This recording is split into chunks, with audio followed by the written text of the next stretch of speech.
नमस्कार दोस्तों, आप सभी का स्वागत है हमारे चैनल टोटल स्टोरी में। दोस्तों, आज हम चर्चा करने वाले हैं भगवान विष्णु और माता लक्ष्मी जी के बारे में।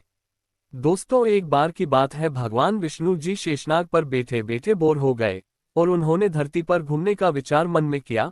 वैसे भी धरती पर आए भगवान विष्णु को कई साल बीत गए थे और दोस्तों, भगवान अपनी यात्रा की तैयारी में लग गए। स्वामी को तैयार होता देखकर माँ लक्ष्मी ने पूछा, स्वामी, आज सुबह सुबह कहाँ जाने की तैयारी हो रही है?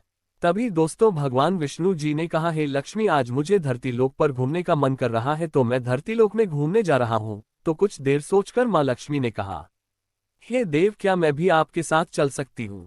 तभी दोस्तों, भगवान विष्णु ने 2 पल सोचा और फिर कहा, एक शर्त पर तुम मेरे साथ चल सकती हो। तुम धरती पर पहुंचकर उत्तर दिशा की ओर बिल्कुल मत देखना। इसके साथ ही माता लक्ष्मी ने हाँ कह के अपनी मनवा ली और सुबह सुबह माँ लक्ष्मी और भगवान विष्णु धरती पर पहुंच गए। अभी सूर्य देवता निकल रहे थे, रात बरसात होकर हटी थी, चारों ओर हरियाली ही हरियाली थी। उस समय चारों ओर बहुत शांति थी और धरती बहुत ही सुंदर दिख रही थी और माँ लक्ष्मी मंत्रमुग्ध होकर धरती को देख रही थी और भूल गई कि पति को क्या वचन देकर आए हैं और चारों ओर देखती हुई कब उत्तर दिशा की ओर देखने लगी, पता ही नहीं चला।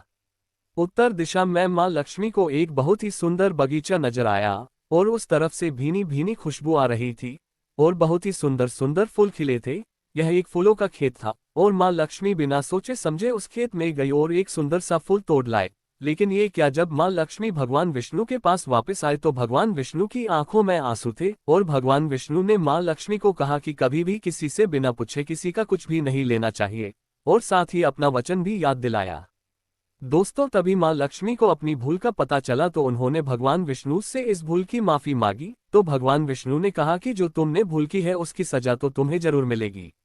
जिस माली के खेत से तुम बिना पूछे फूल तोड़ा है, यह एक प्रकार की चोरी है। भगवान विष्णु कहते हैं, देवी, इसलिए अब तुम 3 साल तक माली के घर नौकर बनकर रहो, उसके बाद मैं तुम्हें बैकुंठ में वापस बुलाऊंगा। दोस्तों, तभी माँ लक्ष्मी ने चुपचाप सर झुकाकर हाँ कर दी और माँ लक्ष्मी एक गरीब औरत का रूप धारण करके उस खेत के मालिक के घर गई।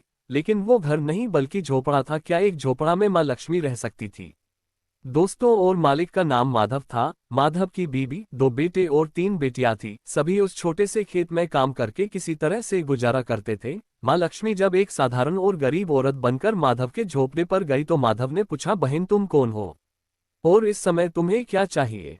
दोस्तों, तब माँ लक्ष्मी ने कहा, मैं एक गरीब औरत हूँ, मेरी देखभाल करने वाला कोई नहीं है, मैंने कई दिनों से खाना भी नहीं खाया, मुझे कोई भी काम दे दो, साथ में मैं तुम्हारे घर का काम भी कर दिया करूंगी, बस मुझे अपने घर के एक कोने में आसरा दे दो। दोस्तों, माधव बहुत ही अच्छे दिल का मालिक था, उसे दया आ गई। लेकिन उसने कहा, बहन, मैं तो बहुत ही गरीब हूँ, मेरी कमाई से मेरे घर का खर्च मुश्किल से चलता है, लेकिन अगर मेरी 3 की जगह 4 बेटियां होती तो भी मुझे गुजारा करना पड़ता। अगर तुम मेरी बेटी बनकर जैसा रूखा सूखा हम खाते हैं उसमें खुश रह सकती हो तो बेटी तुम अंदर आ जाओ। माधव ने माँ लक्ष्मी को अपने झोपड़े में शरण दे दी और माँ लक्ष्मी 3 साल उस माधव के घर पर नौकरानी बनकर रही। जिस दिन माँ लक्ष्मी माधव के घर आई थी उससे दूसरे दिन ही माधव को इतनी आमदनी हुई फूलों से कि शाम को एक गाय खरीद ली। फिर धीरे धीरे माधव ने काफी जमीन खरीद ली और सबने अच्छे अच्छे कपड़े भी बनवा लिए और फिर एक बड़ा पक्का घर भी बनवा लिया और दोस्तों, बेटियों और बीवी ने गहने भी बनवा लिए और अब मकान भी बहुत बड़ा बनवा लिया था। माधव हमेशा सोचता था कि मुझे ये सब इस महिला के आने के बाद मिला है, इस बेटी के रूप में मेरी किस्मत आ गई है मेरी। और अब 2-5 साल बीत गए थे, लेकिन माँ लक्ष्मी अब भी घर में और खेत में काम करती थी। एक दिन माधव जब अपने खेतों से काम खत्म करके घर आया तो उसने अपने घर के सामने द्वार पर एक देवी स्वरूप गहनों से लदी एक औरत को देखा और ध्यान से देखकर पहचान गया। तब वह कहने लगा, अरे ये तो मेरी मुंह बोली चौथी बेटी यानी वही औरत है, और पहचान गया कि यह तो माँ लक्ष्मी है। अब तक माधव का पूरा परिवार बाहर आ गया था और सब हैरान होकर माँ लक्ष्मी को देख रहे थे। तभी दोस्तों, माधव बोला, हे माँ, हमें माफ कर दो, हमने तेरे से अनजाने में ही घर और खेत में काम करवाया।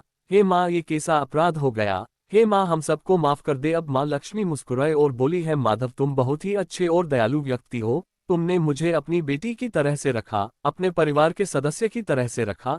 इसके बदले में मैं तुम्हें वरदान देती हूँ कि तुम्हारे पास कभी भी खुशियों की और धन की कमी नहीं रहेगी और तुम्हें सारे सुख मिलेगी जिसके तुम हकदार हो। और फिर माँ लक्ष्मी अपने स्वामी विष्णु जी के द्वारा भेजे गए रथ में बैठकर बैकुंठ चली गई। तो दोस्तों, आपको हमारा वीडियो कैसा लगा आप कमेंट बॉक्स में जरूर बताएं। और वीडियो आपको अच्छा लगा तो अपने दोस्तों तक शेयर जरूर करें और हमारे चैनल टोटल स्टोरी में आप अगर नए हैं तो चैनल को सब्सक्राइब जरूर करें। मिलते हैं अगला वीडियो में कुछ नई जानकारी के साथ, तब तक के लिए धन्यवाद। जय मां लक्ष्मी।